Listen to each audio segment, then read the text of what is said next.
অশরীরী আত্মা।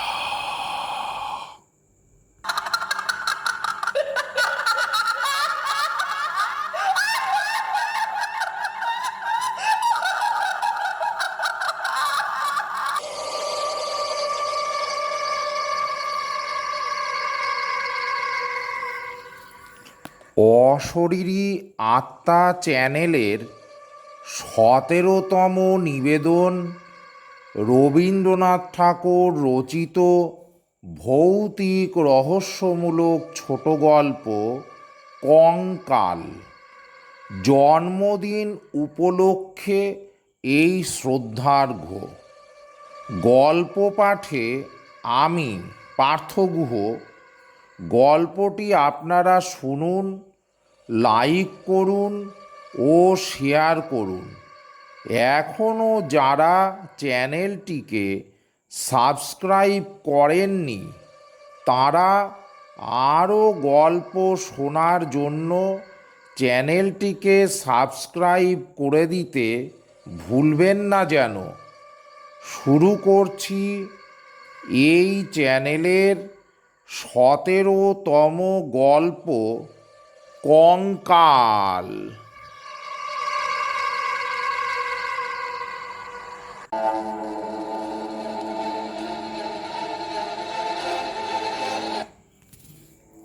আমরা তিনজন বাল্য সঙ্গী যে ঘরে শয়ন করিতাম তাহার পাশের ঘরের দেয়ালে একটি আস্ত নরকঙ্কাল ঝুলানো থাকিত। রাত্রে বাতাসে তাহার হাড়গুলো খট খট করিয়া নড়িত। দিনের বেলায় আমাদিগকে সেই হাড় নাড়িতে হইত। আমরা তখন পণ্ডিত মহাশয়ের নিকট মেঘনাদবধ এবং ক্যাম্বেল স্কুলের এক ছাত্রের কাছে অস্থিবিদ্যা পড়িতাম। আমাদের অভিভাবকের ইচ্ছা ছিল আমাদিগকে সহসা সর্ববিদ্যায় পারদর্শী করিয়া তুলিবেন। তাহার অভিপ্রায় কতদূর সফল হইয়াছে যাহারা আমাদিগকে জানেন তাহাদের নিকট প্রকাশ করা বাহুল্য, এবং যাহারা জানেন না তাহাদের নিকট গোপন করাই শ্রেয়। তাহার পর বহুকাল অতীত হইয়াছে। ইতিমধ্যে সেই ঘর হইতে কঙ্কাল এবং আমাদের মাথা হইতে অস্থিবিদ্যা কোথায় স্থানান্তরিত হইয়াছে অন্বেষণ করিয়া জানা যায় না।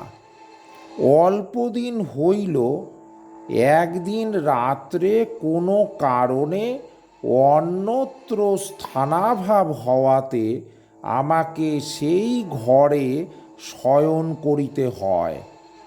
অনভ্যাসবশত ঘুম হইতেছে না। এপাশ ওপাশ করিতে করিতে গির্জার ঘড়িতে বড় বড় ঘণ্টাগুলো প্রায় সব কটা বাজিয়া গেল।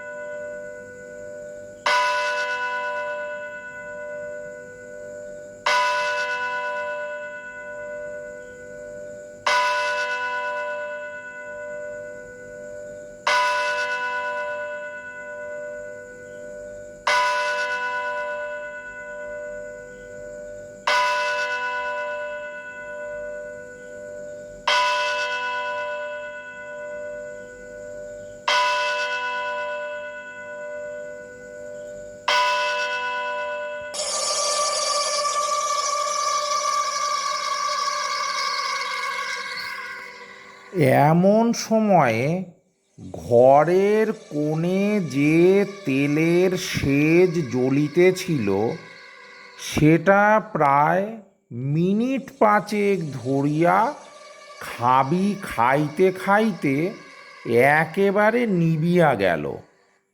ইতিপূর্বেই আমাদের বাড়িতে দুই একটা দুর্ঘটনা ঘটিয়াছে, তাই এই আলো নেবা হইতে সহজেই মৃত্যুর কথা মনে উদয় হইল।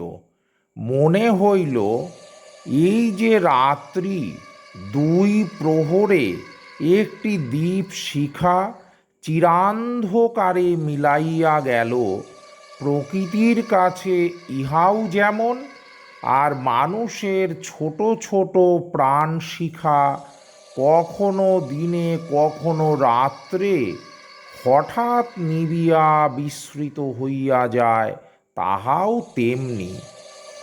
ক্রমে সেই কঙ্কালের কথা মনে পড়িল। তাহার জীবিতকালের বিষয় কল্পনা করিতে করিতে সহসা মনে হইল একটি চেতন পদার্থ অন্ধকারে ঘরের দেয়াল হাতড়াইয়া আমার মশারির চারিদিকে ঘুরিয়া ঘুরিয়া বেড়াইতেছে। তাহার ঘন ঘন নিঃশ্বাসের শব্দ শোনা যাইতেছে। সে যেন কি খুঁজিতেছে, পাইতেছে না, এবং দ্রুততর বেগে ঘরময় প্রদক্ষিণ করিতেছে। নিশ্চয়ই বুঝিতে পারিলাম সমস্তই আমার নিদ্রাহীন উষ্ণ মস্তিষ্কের কল্পনা, এবং আমারই মাথার মধ্যে বোঁ বোঁ করিয়া যে রক্ত ছুটিতেছে তাহাই দ্রুত পদশব্দের মতো শুনাইতেছে। কিন্তু তবু গা ছমছম করিতে লাগিল। জোর করিয়া এই অকারণ ভয় ভাঙিবার জন্য উঠিয়া বলিলাম, কে ও? পদশব্দ আমার মশারির কাছে আসিয়া থামিয়া গেল, এবং একটা উত্তর শুনিতে পাইলাম, আমি। আমার সেই কঙ্কালটা কোথায় গেছে তাই খুঁজিতে আসিয়াছি। আমি ভাবিলাম নিজের কাল্পনিক সৃষ্টির কাছে ভয় দেখানো কিছু নয়। পাশবালিশটা সবলে আঁকড়িয়া ধরিয়া চিরপরিচিতের মতো অতি সহজ সুরে বলিলাম, এই দুপুর রাত্রে বেশ কাজটি বাহির করিয়াছ, তা সে কঙ্কালে এখন আর তোমার আবশ্যক? অন্ধকারে মশারির অত্যন্ত নিকট হইতে উত্তর আসিল, বলো কি? আমার বুকের হাড় যে তাহারই মধ্যে ছিল। আমার ২৬ বৎসরের যৌবন যে তাহার চারিদিকে বিকশিত হইয়াছিল, একবার দেখিতে ইচ্ছা করে না? আমি তৎক্ষণাৎ বলিলাম, হাঁ, কথাটা সঙ্গত বটে, তা তুমি সন্ধান করোগে যাও, আমি একটু ঘুমাইবার চেষ্টা করি। সে বলিল, তুমি একলা আছো বুঝি? তবে একটু বসি, একটু গল্প করা যাক। ৩৫ বৎসর পূর্বে আমিও মানুষের কাছে বসিয়া মানুষের সঙ্গে গল্প করিতাম। এই ৩৫টা বৎসর আমি কেবল শ্মশানের বাতাসে হু হু শব্দ করিয়া বেড়াইয়াছি। আজ তোমার কাছে বসিয়া আর একবার মানুষের মতো করিয়া গল্প করি। অনুভব করিলাম আমার মশারির কাছে কে বসিল। নিরুপায় দেখিয়া আমি বেশ একটু উৎসাহের সহিত বলিলাম, সেই ভালো, যাহাতে মন বেশ প্রফুল্ল হইয়া উঠে এমন একটা কিছু গল্প বলো। সে বলিল, সবচেয়ে মজার কথা যদি শুনিতে চাও তো আমার জীবনের কথা বলি। গির্জার ঘড়িতে ঢং ঢং করিয়া 2টো বাজিল।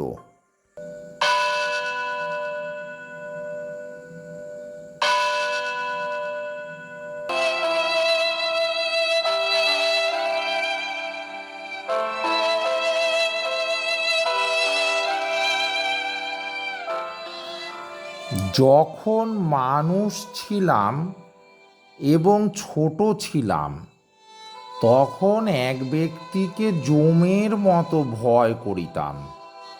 তিনি আমার স্বামী। মাছকে বড়শি দিয়া ধরিলে তাহার যেমন মনে হয়, আমারও সেইরূপ মনে হইত। অর্থাৎ কোন এক সম্পূর্ণ অপরিচিত জীব যেন বড়শিতে গাঁথিয়া আমাকে আমার স্নিগ্ধ গভীর জন্ম জলাশয় হইতে টান মারিয়া ছিনিয়া লইয়া যাইতেছে। কিছুতে তাহার হাত হইতে পরিত্রাণ নাই। বিবাহের 2 মাস পরেই আমার স্বামীর মৃত্যু হইল এবং আমার আত্মীয় স্বজনেরা আমার হইয়া অনেক বিলাপ পরিতাপ করিলেন। আমার শ্বশুর অনেকগুলি লক্ষণ মিলাইয়া দেখিয়া শাশুড়িকে কহিলেন, শাস্ত্রে যাহাকে বলে বিষকন্যা, এই মেয়েটি তাই। সে কথা আমার স্পষ্ট মনে আছে। শুনিতেছ কেমন লাগিতেছে? আমি বলিলাম, বেশ, গল্পের আরম্ভটি বেশ মজার। তবে শোনো। আনন্দে বাপের বাড়ি ফিরিয়া আসিলাম। ক্রমে বয়স বাড়িতে লাগিল। লোকে আমার কাছে লুকাইতে চেষ্টা করিত, কিন্তু আমি নিজে বেশ জানিতাম আমার মতো রূপসী এমন যেখানে সেখানে পাওয়া যায় না। তোমার কি মনে হয়? খুব সম্ভব, কিন্তু আমি তোমাকে কখনো দেখি নাই। দেখো নাই কেন? আমার সেই কঙ্কাল। আমি ঠাট্টা করিতেছি। তোমার কাছে কি করিয়া প্রমাণ করিব যে সেই 2টো শূন্য চক্ষু কোটরের মধ্যে বড় বড় টানা 2টি কালো চোখ ছিল এবং রাঙা ঠোঁটের উপরে যে মৃদু হাসিটুকু মাখানো ছিল, এখনকার অনাবৃত দন্তসার বিকট হাস্যের সঙ্গে তার কোনো তুলনাই হয় না। এবং সেই কয়খানা দীর্ঘ শুষ্ক অস্থিখণ্ডের উপর এত লালিত্য, এত লাবণ্য, যৌবনের এত কঠিন কোমল নিটোল পরিপূর্ণতা প্রতিদিন প্রস্ফুটিত হইয়া উঠিতেছিল। তোমাকে তাহা বলিতে গেলে হাসি পায় এবং রাগও ধরে। আমার সেই শরীর হইতে যে অস্থিবিদ্যা শেখা যাইতে পারে, তাহা তখনকার বড় বড় ডাক্তারেরাও বিশ্বাস করিত না।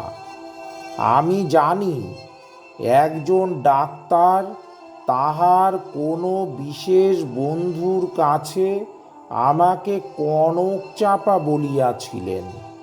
তাহার অর্থ এই, পৃথিবীর আর সকল মনুষ্যই অস্থিবিদ্যা ও শরীর তত্ত্বের দৃষ্টান্তস্থল ছিল। কেবল আমি সৌন্দর্যরূপী ফুলের মতো ছিলাম। কনক চাপার মধ্যে কি একটা কঙ্কাল আছে?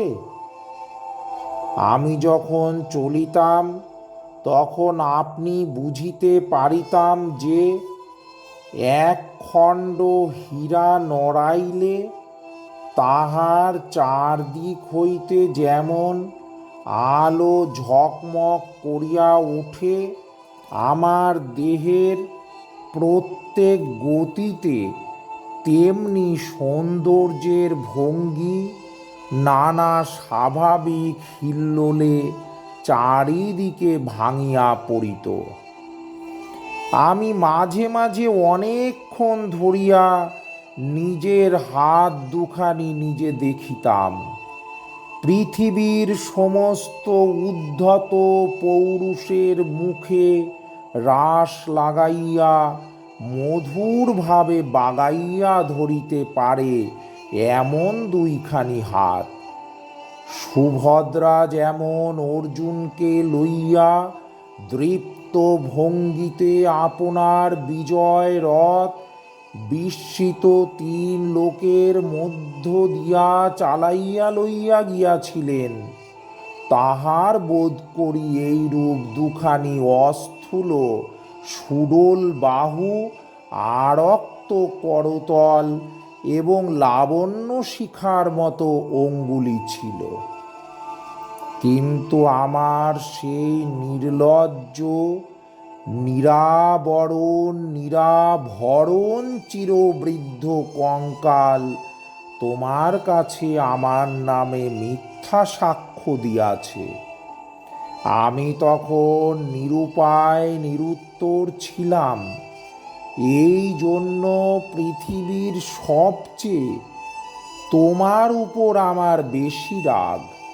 ইচ্ছা করে আমার সেই 16 বৎসরের জীবন্ত যৌবন তাপে উত্তপ্ত আর অক্তিম রূপখানি একবার তোমার চোখের সামনে দাঁড় করাই, বহুকালের মতো তোমার দুই চক্ষের নিদ্রা ছুটাইয়া দিই, তোমার অস্থিবিদ্যাকে অস্থির করিয়া দেশ ছাড়া করি। আমি বলিলাম, তোমার গা যদি থাকিত তো গা ছুঁইয়া বলিতাম, সে বিদ্যার লেশমাত্র আমার মাথায় নাই।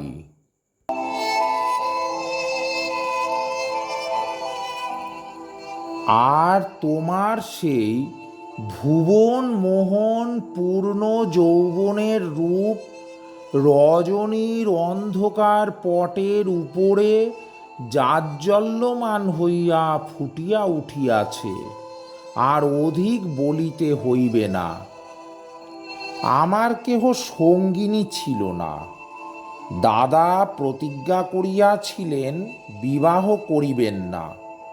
অন্তঃপুরে আমি একা, বাগানের গাছতলায় আমি একা বসিয়া ভাবিতাম, সমস্ত পৃথিবী আমাকেই ভালোবাসিতেছে, সমস্ত তারা আমাকে নিরীক্ষণ করিতেছে, বাতাস ছল করিয়া বার বার দীর্ঘ নিঃশ্বাসে পাশ দিয়া চলিয়া যাইতেছে, এবং যে তৃণাসনে পা দুটি মেলিয়া বসিয়া আছি, তাহার যদি চেতনা থাকিত তবে সে পুনর্বার অচেতন হইয়া যাইত। পৃথিবীর সমস্ত যুবা পুরুষ ওই তৃণপুঞ্জ রূপে দল বাঁধিয়া নিস্তব্ধে আমার চরণবর্তী হইয়া দাঁড়াইয়াছে। এই রূপ আমি কল্পনা করিতাম, হৃদয়ে অকারণে কেমন বেদনা অনুভব হইত। দাদার বন্ধু শশীশেখর যখন মেডিকেল কলেজ হইতে পাশ করিয়া আসিলেন, তখন তিনি আমাদের বাড়ির ডাক্তার হইলেন। আমি তাহাকে পূর্বে আড়াল হইতে অনেকবার দেখিয়াছি। দাদা অত্যন্ত অদ্ভুত লোক ছিলেন। পৃথিবীটাকে যেমন ভালো করিয়া চোখ মেলিয়া দেখিতেন না, সংসারটা যেন তাহার পক্ষে যথেষ্ট ফাঁকা নয়, এই জন্য সরিয়া সরিয়া একেবারে প্রান্তে গিয়া আশ্রয় লইয়াছেন। তাহার বন্ধুর মধ্যে এক শশীশেখর। এই জন্য বাহিরের যুবকদের মধ্যে আমি এই শশীশেখরকেই সর্বদা দেখিতাম। এবং যখন আমি সন্ধ্যাকালে পুষ্প তরুতলে সম্রাজ্ঞীর আসন গ্রহণ করিতাম, তখন পৃথিবীর সমস্ত পুরুষ জাতি শশীশেখরের মূর্তি ধরিয়া আমার চরণাগত হইত। শুনিতেছ কি মনে হইতেছে?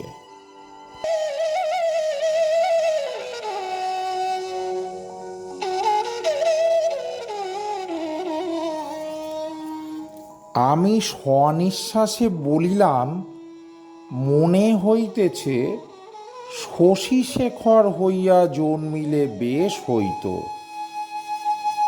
আগে সবটা শোনো। একদিন বাদলার দিনে আমার জ্বর হইয়াছে, ডাক্তার দেখিতে আসিয়াছেন। সেই প্রথম দেখা। আমি জানালার দিকে মুখ করিয়াছিলাম। সন্ধ্যার লাল আভাটা পড়িয়া রুগ্ন মুখের বিবর্ণতা যাহাতে দূর হয়। ডাক্তার যখন ঘরে ঢুকিয়াই আমার মুখের দিকে একবার চাহিলেন, তখন আমি মনে মনে ডাক্তার হইয়া কল্পনায় নিজের মনের দিকে চাহিলাম।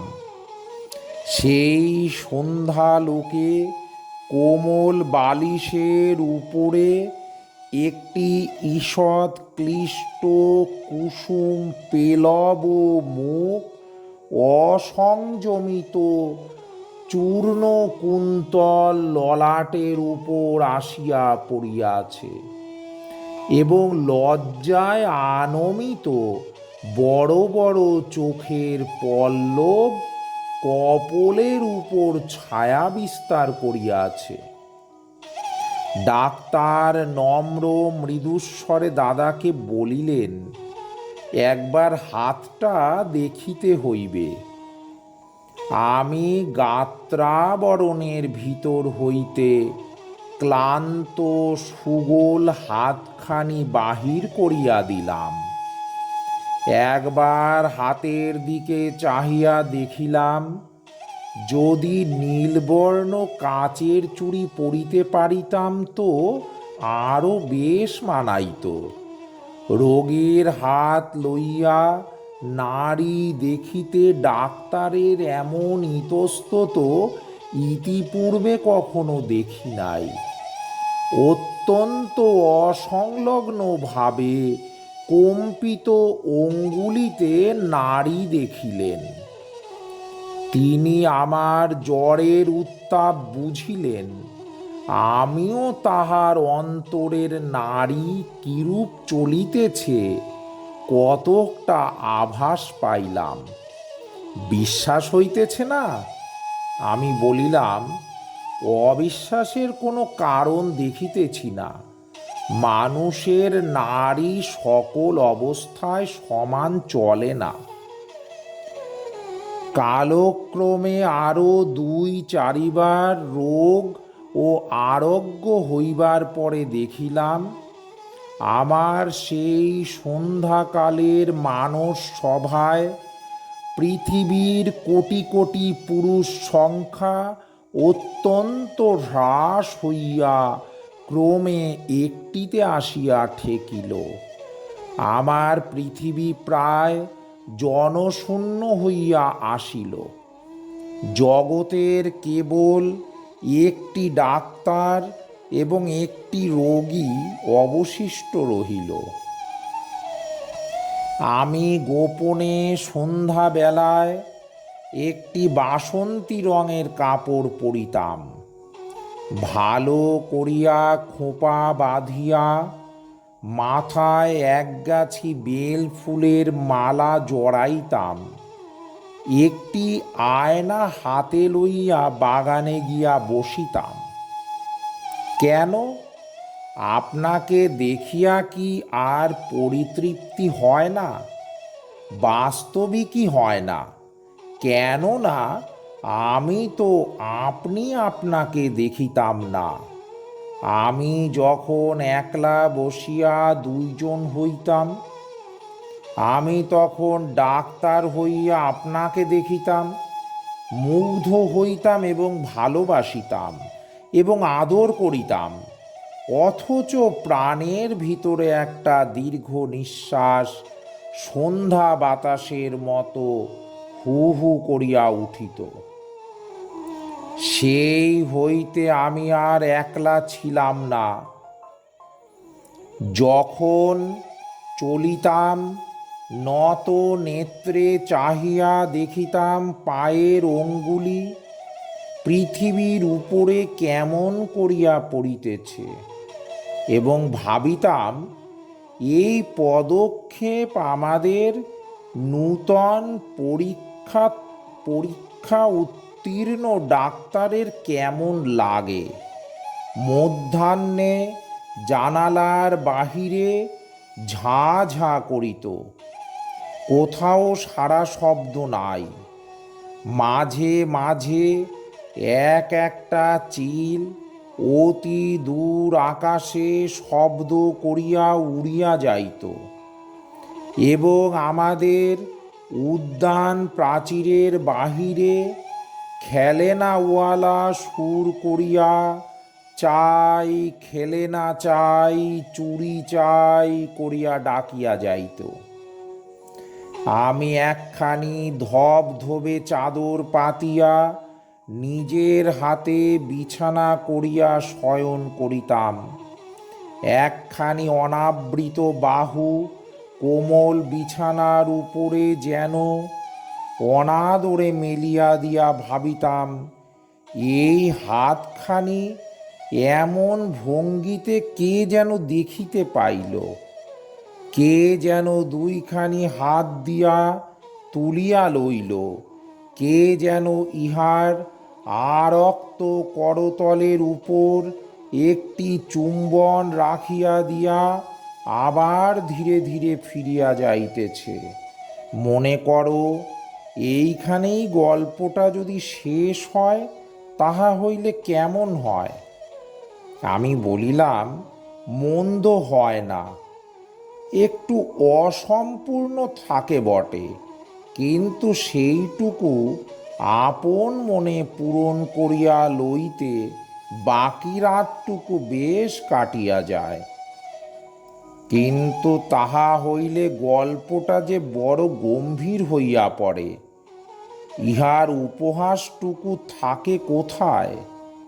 ইহার ভিতরকার কঙ্কালটা, তাহার সমস্ত দাঁত কটি মেলিয়া দেখা দেয় কই?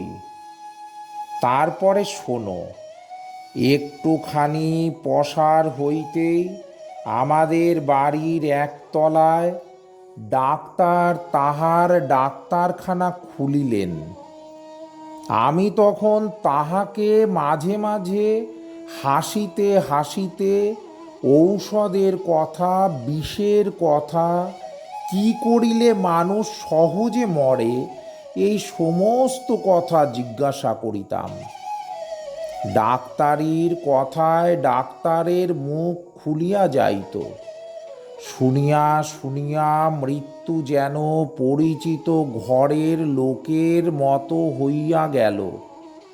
ভালোবাসা এবং মরণ কেবল এই দুটোকেই পৃথিবীময় দেখিলাম। আমার গল্প প্রায় শেষ হইয়া আসিয়াছে, আর বড় বাকি নাই। আমি মৃদুস্বরে বলিলাম, রাত্রিও প্রায় শেষ হইয়া আসিল। কিছুদিন হইতে দেখিলাম ডাক্তারবাবু বড় অন্যমনস্ক এবং আমার কাছে যেন ভারী অপ্রতিভ। একদিন দেখিলাম তিনি কিছু বেশি রকম সাজসজ্জা করিয়া দাদার কাছে তাহার জুড়ি ধার লইলেন রাত্রে কোথায় যাইবেন। আমি আর থাকিতে পারিলাম না। দাদার কাছে গিয়া নানা কথার পর জিজ্ঞাসা করিলাম, হাঁ দাদা, ডাক্তারবাবু আজ জুড়ি লইয়া কোথায় যাইতেছেন? সংক্ষেপে দাদা বলিলেন, মরিতে। আমি বলিলাম, না, সত্য করিয়া বলো না। তিনি পূর্বাপেক্ষা কিঞ্চিৎ খোলসা করিয়া বলিলেন, বিবাহ করিতে। আমি বলিলাম, সত্য নাকি? বলিয়া অনেক হাসিতে লাগিলাম। অল্পে অল্পে শুনিলাম এই বিবাহে ডাক্তার 12,000 টাকা পাইবেন।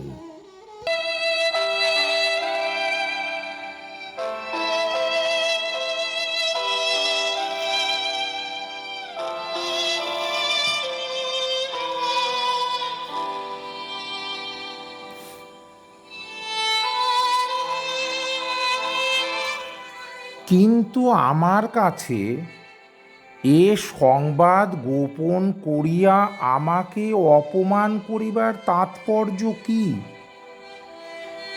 আমি কি তাহার পায়ে ধরিয়া বলিয়াছিলাম যে এমন কাজ করিলে আমি বুক ফাটিয়া মরিব? পুরুষদের বিশ্বাস করিবার জো নাই। পৃথিবীতে আমি একটিমাত্র পুরুষ দেখিয়াছি এবং এক মুহূর্তে সমস্ত জ্ঞান লাভ করিয়াছি। ডাক্তার রোগী দেখিয়া সন্ধ্যার পূর্বে ঘরে আসিলে আমি প্রচুর পরিমাণে হাসিতে হাসিতে বলিলাম, কি ডাক্তার মহাশয়, আজ নাকি আপনার বিবাহ? আমার প্রফুল্লতা দেখিয়া ডাক্তার যে কেবল অপ্রতিভ হইলেন তাহা নহে, ভারী বিমর্ষ হইয়া গেলেন। জিজ্ঞাসা করিলাম, বাজনাবাদ্য কিছু নাই যে? শুনিয়া তিনি ঈষৎ একটু নিঃশ্বাস ফেলিয়া বলিলেন, বিবাহ ব্যাপারটা কি এতই আনন্দের? শুনিয়া আমি হাসিয়া অস্থির হইয়া গেলাম। এমন কথাও তো কখনো শুনি নাই। আমি বলিলাম, সে হইবে না, বাজনা চাই, আলো চাই। দাদাকে এমনই ব্যস্ত করিয়া তুলিলাম যে দাদা তখনই রীতিমতো উৎসবের আয়োজনে প্রবৃত্ত হইলেন। আমি কেবলই গল্প করিতে লাগিলাম। বধূ ঘরে আসিলে কি হইবে, কি করিব জিজ্ঞাসা করিলাম। আচ্ছা ডাক্তার মহাশয়, তখনও কি আপনি রোগীর নাড়ি টিপিয়া বেড়াইবেন? যদিও মানুষের, বিশেষত পুরুষের মনটা দৃষ্টিগোচর নয়, তবু আমি শপথ করিয়া বলিতে পারি কথাগুলি ডাক্তারের বুকে শেলের মতো বাজিতেছিল। অনেক রাত্রে লগ্ন। সন্ধ্যাবেলায় ডাক্তার ছাতের উপর বসিয়া দাদার সহিত 2-1 পাত্র মদ খাইতেছিলেন। দুজনেরই এই অভ্যাসটুকু ছিল। ক্রমে আকাশে চাঁদ উঠিল। আমি হাসিতে হাসিতে আসিয়া বলিলাম, ডাক্তার মশাই ভুলিয়া গেলেন নাকি? যাত্রার যে সময় হইয়াছে। এইখানে একটা সামান্য কথা বলা আবশ্যক। ইতিমধ্যে আমি গোপনে ডাক্তারখানায় গিয়া খানিকটা গুঁড়া সংগ্রহ করিয়া আনিয়াছিলাম, এবং সেই গুঁড়ার কিয়দংশ সুবিধা মতো অলক্ষিতে ডাক্তারের গ্লাসে মিশাইয়া দিয়াছিলাম। কোন গুঁড়া খাইলে মানুষ মরে ডাক্তারের কাছে শিখিয়াছিলাম। ডাক্তার এক চুমুকে গ্লাসটি শেষ করিয়া কিঞ্চিত আর্দ্র গদ গদ কণ্ঠে আমার মুখের দিকে মর্মান্তিক দৃষ্টিপাত করিয়া বলিলেন, তবে চলিলাম। বাঁশি বাজিতে লাগিল।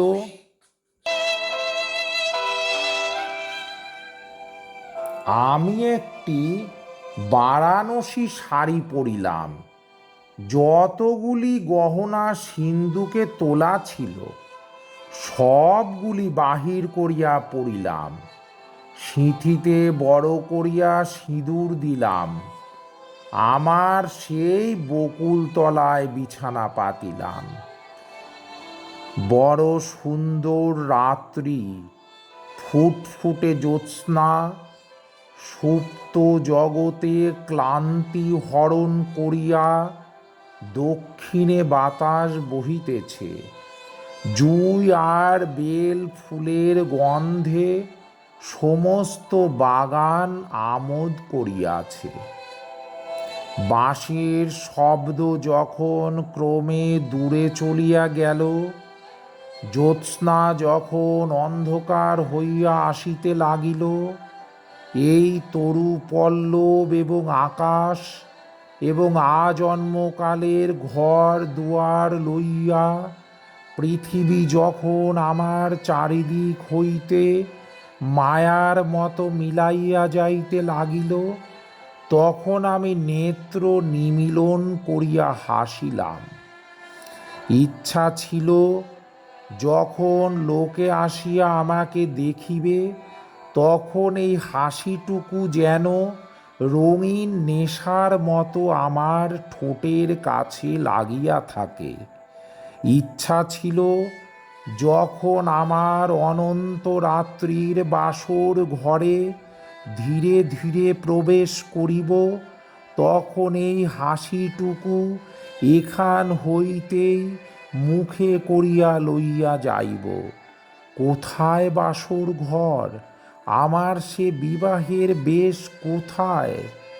নিজের ভিতর হইতে একটা খটখট শব্দে জাগিয়া দেখিলাম, আমাকে লইয়া তিনটি বালক অস্থিবিদ্যা শিখিতেছে। বুকের যেখানে সুখ দুঃখ ধুক ধুক করিত এবং যৌবনের পাপড়ি প্রতিদিন একটি একটি করিয়া প্রস্ফুটিত হইত, সেইখানে বেত্র নির্দেশ করিয়া কোন অস্থির কি নাম মাস্টার শিখাইতেছে। আর সেই যে অন্তিম হাসিটুকু ওষ্ঠের কাছে ফুটাইয়া তুলিয়াছিলাম, তাহার কোনো চিহ্ন দেখিতে পাইয়াছিলে কি? গল্পটা কেমন লাগিল? আমি বলিলাম, গল্পটি বেশ প্রফুল্লকর। এমন সময়ে কাক ডাকিল।